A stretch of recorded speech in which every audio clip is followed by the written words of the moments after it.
Bueno, un cordial saludo para todos los participantes del Diplomado en Vigilancia Administrativa y Derecho Disciplinario.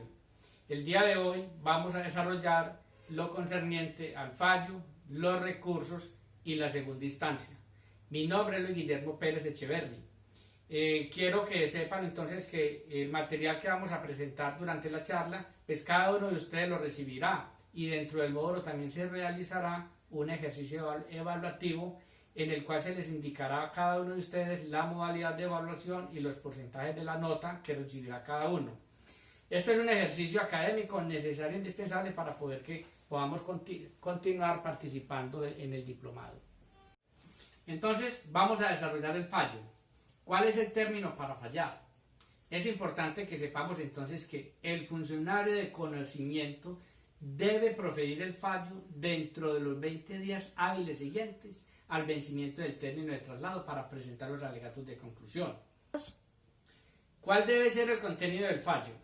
El fallo debe ser motivado y debe contener, obviamente, la identidad del investigado, el resumen de los hechos, el análisis de las pruebas en que se basa, el análisis y la valoración jurídica de los cargos, de los descargos y de las alegaciones que hubieran sido presentadas, la fundamentación de la calificación de la falta, el análisis de la culpabilidad, las razones de la sanción o de la absolución y la exposición fundamentada de los criterios tenidos en cuenta para la graduación de la sanción y la decisión en la parte resolutiva.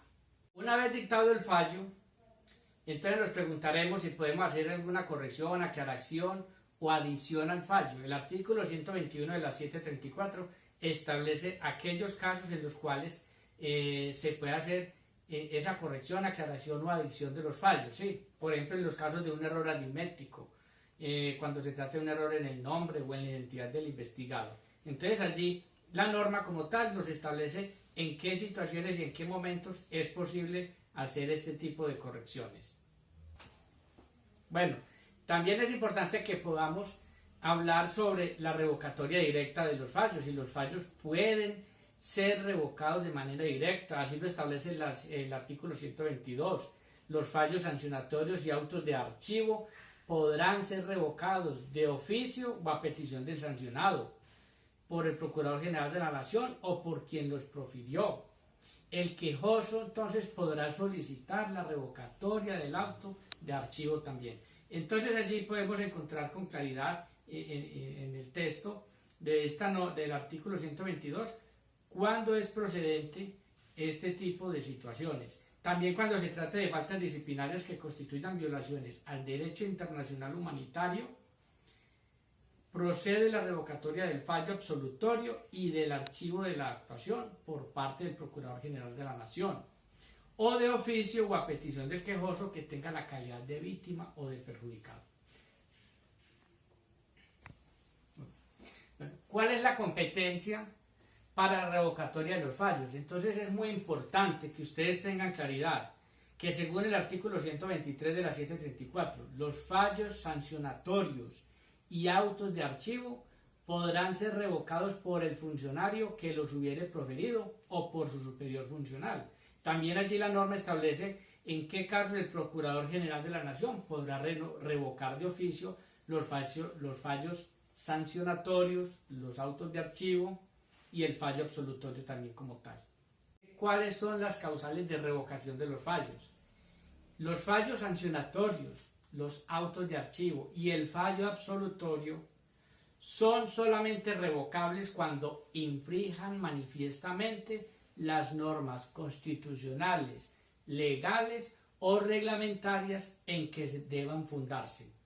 Igualmente cuando con ello se vulnere o amenace manifiestamente los derechos fundamentales. En estos casos podrá entonces operar la revocación del fallo sancionatorio. El sancionado también podrá solicitar la revocación total o parcial del fallo sancionatorio, siempre y cuando, y esto no se nos puede olvidar, siempre y cuando el sancionado no hubiere interpuesto contra el fallo los recursos ordinarios. Los requisitos para solicitar la revocatoria de los fallos. lo vamos a encontrar entonces en el artículo 126. Esa solicitud de revocatoria se formulará entonces dentro de los 5 años siguientes a la fecha de ejecutoria del fallo, mediante escrito, que obviamente pues debe contener unos requisitos necesarios, el nombre completo del investigado o de su defensor, con la indicación del documento de identidad, dirección. Allí en el 126 vamos a encontrar entonces el desarrollo normativo frente a estos requisitos que se deben cumplir para poder en su momento que pueda ser resuelto. Ahora bien, continuando con la revocatoria del fallo, es importante también saber cuál es el efecto que puede llegar a tener esa solicitud, ¿sí? Y con relación pues al acto que la resuelve. Entonces, ni la petición de revocatoria de un fallo, ni la decisión que la resuelve, revivirá los términos legales para el ejercicio de las acciones contencioso-administrativas. Y ojo, tampoco darán lugar a interponer recurso alguno, ni a la aplicación del silencio administrativo. Entonces, ese acto que resuelve la revocatoria la solicitud de revocatoria del fallo se limitará única y exclusivamente a atender, a observar y revisar aquellas situaciones especiales que se han argumentado por el solicitante. Bueno, ya agotado el tema del fallo, vamos entonces a pasar con los recursos, ¿sí? ¿Cuáles son las clases de recursos? Contra las decisiones disciplinarias proceden los recursos de reposición, apelación y queja, los cuales obviamente deben interponerse por escrito, salvo disposición expresa en contrario. Contra las decisiones de simple trámite no proceden ningún tipo de recursos. Es importante que podamos conocer también cuál es la oportunidad para interponer los recursos. Por ejemplo, el recurso de reposición y el de apelación se podrán interponer desde la fecha de la expedición de la respectiva decisión. ¿Hasta cuándo? Hasta el vencimiento de los 3 días siguientes a la última notificación. Entonces, si la notificación de la decisión se hace en estrados, los recursos deberán interponerse y sustentarse en el curso de la respectiva audiencia o diligencia. Como es lógico y ustedes bien lo saben, la sustentación de los recursos es muy importante. Deberá hacerse por escrito, ¿sí? Debe ser ante el funcionario que profirió la correspondiente decisión. Y yo no puedo entonces presentar un recurso y no entrar a hacer una muy buena fundamentación. Debo justificarlo. Vamos entonces a mirar el recurso de reposición, ¿sí? ¿Y cuándo procede? Procede únicamente contra la decisión que se pronuncia sobre la nulidad y la negación de la solicitud de copias o pruebas al investigado o a su apoderado y contra el fallo de única instancia. Son los únicos momentos en los que va a proceder o va a prosperar el recurso de reposición.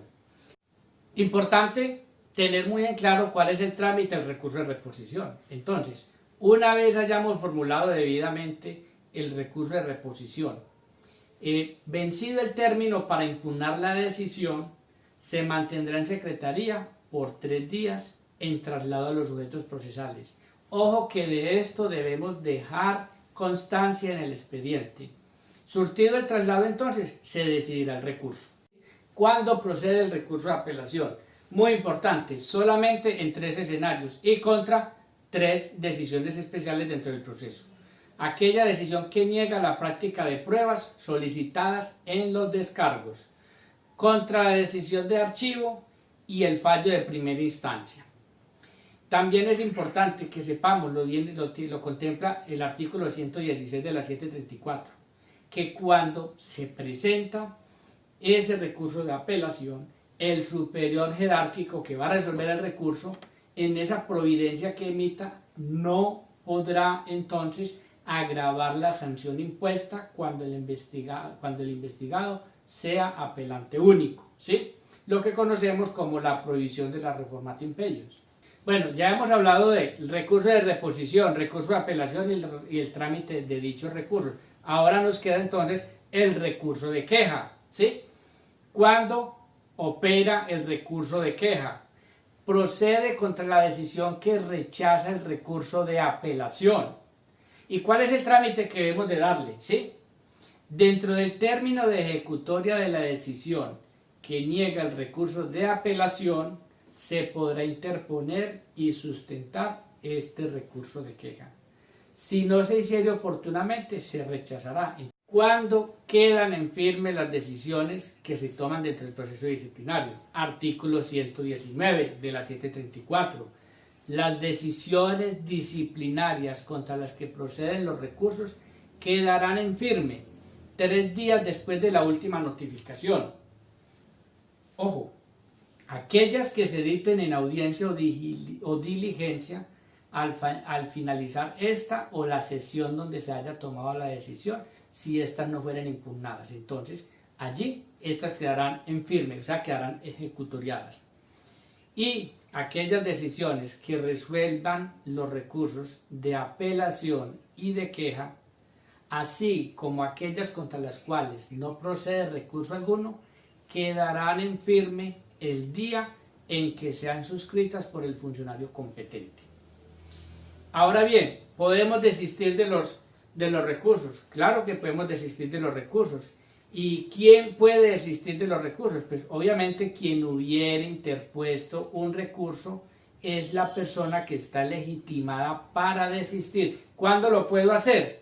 Pues lo debo hacer antes de que el funcionario competente decida el recurso. No puedo ir yo entonces a pretender que el funcionario que voy a desistir del recurso cuando ya el funcionario ha fallado dicha solicitud. Como tercer tema, entonces tenemos el trámite de la segunda instancia dentro del proceso disciplinario ordinario reglamentado en la Ley 734, específicamente en su artículo 171. Y para este caso tendremos entonces que el funcionario de segunda instancia debe decidir dentro de los 45 días siguientes a la fecha en que hubiere recibido el proceso. Si lo considera necesario, podrá decretar práctica de pruebas y en este caso entonces el plazo para proferir el fallo se ampliará hasta en otro tanto, o sea, hasta en otros 45 días. Importante que se tenga de presente también de que el recurso de apelación tan solo le otorga al funcionario de segunda instancia competencia para revisar aquellos aspectos que fueron impugnados o aquellos que resulten vinculados a ese objeto de impugnación como tal. Muchísimas gracias entonces a cada uno de los participantes, nuevamente reiterarles ese agradecimiento y de recordarles también que desde la Personería de Medellín, por tus derechos más cerca.